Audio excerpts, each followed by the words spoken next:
तो किसानों के दिल्ली मार्च की बात लगातार हम कर रहे हैं। लाल किले पर सुरक्षा व्यवस्था इसको देखते हुए बढ़ा दी गई है। चारों तरफ बैरिकेटिंग जो है वो की गई है। लाल किले का मेन गेट पूरी तरह से बंद कर दिया गया है। लाल किले को फिलहाल छावनी में तब्दील कर दिया गया है। तो अहम खबर, बड़ी खबर इस वक्त लाल किले पर भी सुरक्षा व्यवस्था किसानों के प्रदर्शन को देखते हुए बढ़ा दी गई है। तो सबसे बड़ी बात यह कि जिस तरीके से 2 साल बाद एक बार फिर से किसान सड़कों पर उतर आए हैं और लगातार अपनी मांगों को लेकर प्रदर्शन कर रहे हैं, ऐसे में कई सवाल हैं जो लोग जानना चाहते हैं।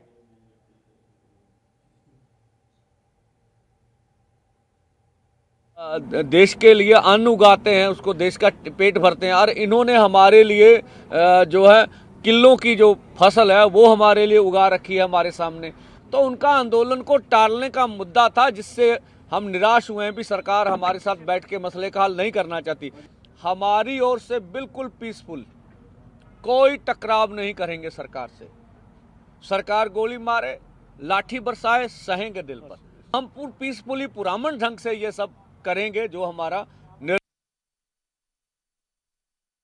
तो सीधी तस्वीर आपको हम दिखा रहे हैं, चिल्ला बॉर्डर की तस्वीर आप देखिए। गाजीपुर बॉर्डर, टिकरी बॉर्डर, सिंघू बॉर्डर और साथ ही साथ शंभू बॉर्डर की ये 5 तस्वीरें, जहां पर आप देखिए कि भारी संख्या में सुरक्षा बलों की तैनाती इन तमाम बॉर्डर्स पर की गई है, क्योंकि किसानों का दिल्ली मार्च से किसान दिल्ली आना चाहते हैं, अपनी बात सरकार तक पहुंचाना चाहते हैं। इस बीच किसानों पर आंसू गैस के गोले भी छोड़े गए हैं। आपको याद होगा 2021 और 22 में किसान अपने लंबे आंदोलन उन्होंने किया था और अपने इस लंबे आंदोलन के बाद मोदी सरकार से कृषि कानूनों को निरस्त करवाने में वो कामयाब रहे थे। लेकिन अब एक बार फिर से लोकसभा चुनाव से ठीक पहले किसान एक बार फिर अपनी मांगों के लिए सड़क पर उतर आए हैं। और देखिए तस्वीरें किस तरीके से पूरे तमाम बॉर्डर्स को सील किया गया है। चिल्ला बॉर्डर की तस्वीर आप देखिए कि कीले लगा करके, बैरिकेटिंग लगा करके रोका गया है। इस बीच 2 तस्वीरें ये भी आ रही हैं जहां पर देखिए किस तरीके से किसानों को हिरासत में लिया जा रहा है, क्योंकि भारी संख्या में पुलिस बल लगातार यहां पर मौजूद है, तैनात है और किसी भी तरह से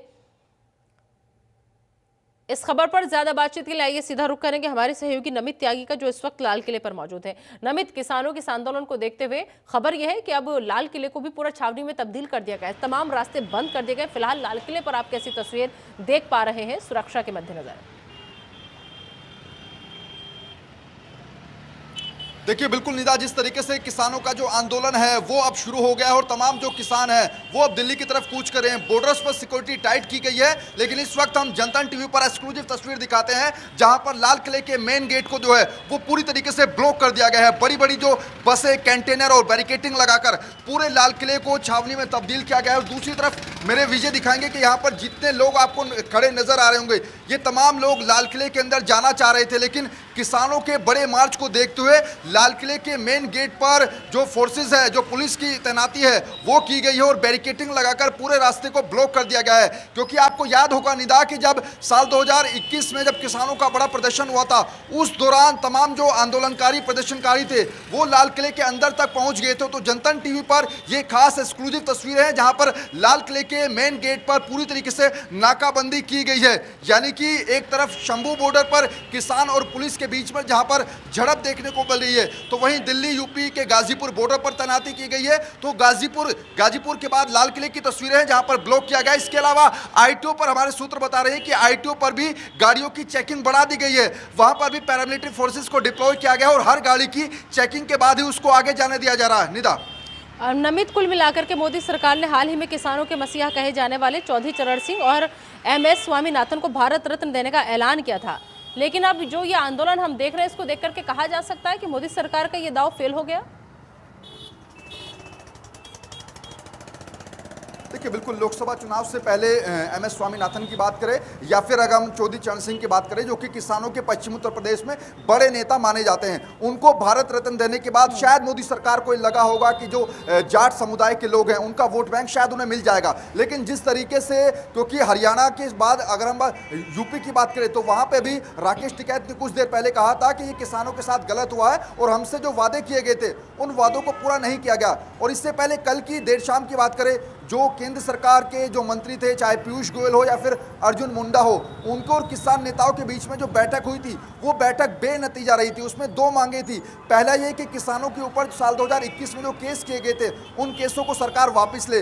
दूसरा ये कि MSP की गारंटी देने वाले कानून की मांग लगातार ये किसान कर रहे हैं। और उस बैठक के बाद किसानों का ये कहना था कि हमारे जो प्रस्ताव थे उनको सरकार ने नहीं माना है, और यही वजह है कि शंभू बॉर्डर और सिंगू बॉर्डर पर फिलहाल जो हालात है वो तनावपूर्ण बने हुए हैं। और इधर दिल्ली के अंदर बात करें तो दिल्ली के अंदर लाल किला के अलावा कई ऐसे इलाके हैं जो कि बॉर्डर से सटे हुए हैं, वहां पर इसी तरीके से जो बैरिकेटिंग है वो कर दी गई है। देखिए इधर मेरे विजय दिखाएंगे, क्योंकि बैरिकेटिंग के बाद निदा यहाँ पर ट्रैफिक की जो समस्या है और ज्यादा हो गई, क्योंकि ये जो बड़ी बड़ी बसें आप देख रही हैं, ये बड़ी बड़ी बसें इसलिए लगाई गई हैं ताकि जो मेन गेट है उसको पूरी तरीके से क्लोज किया जाए।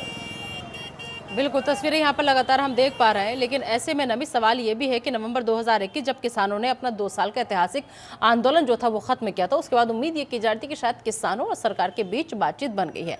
लेकिन अब जिस तैयारी के साथ 2 साल बाद वो फिर से सड़कों पर नजर आ रहे हैं, लग रहा है कि इस बार वो आर पार के मूड में है। और ऐसे में सरकार की तरफ से कोई खबर कि इनसे बातचीत करने की कोशिश की जा रही है, क्योंकि अभी मैं कहीं पर पढ़ रही थी, अब पता नहीं कितनी सच्चाई है इस खबर में, आपके पास क्या अपडेट कि शायद इनकी कुछ मांगों में से कुछ बातें ऐसी हैं जो सरकार तक पहुंची है, उसमें से 10 मांगों को फिलहाल सरकार ये कह रही है कि हम मानने को तैयार हैं। ऐसा कुछ है क्या नमित? कोई बातचीत हुई क्या सरकार के किसी नुमाइंदे से किसानों की? देखिए निदा, कल जो बैठक हुई थी चंडीगढ़ के अंदर, उसमें यह माना जा रहा था कि जो किसानों की तरफ से मांगे दी गई हैं उसमें से कई ऐसी मांगे हैं जिनको सरकार ने मांगा है, लेकिन सबसे बड़ी जो मांग किसानों की थी, यानी कि एमएसपी पर जो सरकार गारंटी देने वाले कानून है उसको आखिर कब बनाएगी, इसी पूरे मामले पर पेच फंसा हुआ है। रही बात जो किसानों पर केस हुए थे साल 2021 में, सरकार उनको केसों को वापस लेने के लिए तैयार है, लेकिन जो दूसरी सबसे बड़ी मांग है यानी कि एमएसपी पर गारंटी देने वाले कानून की मांग, उस पर मुझे लग रहा है कि शायद सहमति नहीं बन पाई है। और यही वजह है कि किसानों ने अब आंदोलन का यानी कि प्रदर्शन का रुख इख्तियार किया है। शंभू बॉर्डर पर लगातार आंसू गैस के गोले छोड़े जा रहे हैं, और आज एक नई तस्वीर यह भी देखने को मिली कि पुलिस की तरफ से ड्रोन के जरिए जो है वो आंसू गैस के गोले छोड़े जा रहे हैं, यानी कि जहां पर किसानों की काफी ज्यादा भीड़ है वहां पर ड्रोन जो है वो आंसू गैस का गोला छोड़ा, जिस वजह से पुलिस और जो प्रदर्शनकारी हैं उनके बीच में हालात जो है वो शंभू बॉर्डर पर बने हुए हैं, क्योंकि शंभू बॉर्डर पंजाब और हरियाणा का बॉर्डर है। वहां से अगर किसान आगे की तरफ बढ़े तो उसके बाद फिर सिंगू बॉर्डर पर और टीकरी बॉर्डर पर हालात जो है वो तनावपूर्ण बन सकते हैं। तस्वीरें जो हम देख पा रहे हैं, हमने देखा किसानों को रोकने के लिए बॉर्डर पर कैसे कैसे इंतजाम जो है नमित किए गए हैं, लेकिन सवाल यह है कि क्रूरता की सारी हदें पार की जा रही हैं। सड़क पर नुकीली कीलें, तार, सब चीजें खड़ी कर दी गई हैं। इस बीच जो तस्वीरें हम देख पा रहे हैं, अगर किसी भी किसान ने मान लीजिए बैरिकेड को तोड़ के इधर आने की कोशिश की, तो जो नुकीले वहां पर लगाए गए हैं किले, सोचो अंजाम क्या होगा। क्या ये सब कुछ, ये व्यवहार सरकार का हमारे अन्नदाता के साथ ठीक है नमित? नहीं लगता कि नौबत आनी ही नहीं चाहिए थी? आपको पहले से पता था, वो ऐलान कर रहे थे, दिन तारीख सब तय कर रहे थे कि आपको बातचीत कर लेनी चाहिए थी? देखिए बिल्कुल, क्योंकि किसानों ने पहले ही कह दिया था कि हम 13 तारीख को दिल्ली कूच करेंगे, और उससे पहले सरकार को ये सोचना चाहिए था कि जो देश का अन्नदाता हमारे लिए अन्न पैदा करता है उससे शायद बातचीत के जरिए हल निकाला जाए। हालांकि दिल्ली सरकार और केंद्र सरकार भी इस मामले में आमने सामने आ गई थी, क्योंकि केंद्र सरकार ने कल एक प्रस्ताव दिल्ली सरकार को भेजा कि दिल्ली के अंदर जो बवाना का स्टेडियम है उसको हम जेल में तब्दील करना चाह रहे हैं, यानी कि अगर किसान दिल्ली आते हैं तो उन सबको डिटेन करके जो बवाना स्टेडियम उसको जेल बनाने की तैयारी थी। लेकिन केंद्र सरकार उस प्रस्ताव को दिल्ली सरकार ने ठुकरा दिया, और दिल्ली के मुख्यमंत्री ने कहा कि देश का अन्नदाता है और हम इनकी मांग जो है वो जायज है, हम इनके साथ खड़े हैं। तो ऐसे में जो विपक्ष के नेता हैं वो तो किसानों के साथ खड़े हुए हैं, लेकिन इसके द्वारा दो पहलू हैं। पहला निदा ये कि केवल किसानों के आंदोलन से किसानों को भी नुकसान है, दूसरा देखिए ये जो पब्लिक आपको नजर आ रही हो, क्योंकि अगर आप नॉर्मल वे में, अगर हम नॉर्मल दिनों में आप नोएडा से दिल्ली आते हैं तो आपको आधा से 1 घंटा लगता है, लेकिन फिलहाल डीएनडी की बात करें, गाजीपुर बॉर्डर हो या फिर दिल्ली के अंदर, आपको घंटों तक ट्रैफिक झेलना पड़ेगा। और फिलहाल देखिए ये तस्वीरें, अब जो फोर्सेज है, दिल्ली पुलिस की टीम है वो यहाँ पर अब धीरे धीरे बढ़ती जा रही है, बैरिकेडिंग लगा दिया गया है, और जो हमारे सूत्र बता रहे हैं कि एक से दो जो पैरामिलिट्री फोर्सेज के जो अतिरिक्त टुकड़ियां हैं उनको अब यहाँ पर बुलाया जा रहा है। और इस जहां पर ये बड़े बड़े कंटेनर आपको नजर आ रहे होंगे, इन कंटेनरों के पीछे भारी संख्या में जो फोर्सेस है उसको डिप्लॉय किया गया है, यानी कि अगर कोई किसानों के नेता या फिर प्रदर्शनकारी यहां पर पहुंचते भी हैं तो वो किसी भी तरीके से लाल किले के अंदर ना जाए, क्योंकि निदा आपको याद होगा कि यही वो लाल किला का गेट है जब प्रदर्शनकारी अंदर घुस गए थे और उन्होंने अंदर काफी उत्पात भी मचाया था। बिल्कुल, और इसी डर की वजह से शायद ये एहतियात के तौर पर ये कदम जो है वो उठाया गया है कि लाल किले को पूरा सील कर दिया गया है। नमित, आप बने रहिए, आपसे लगातार अपडेट हम ले रहे हैं।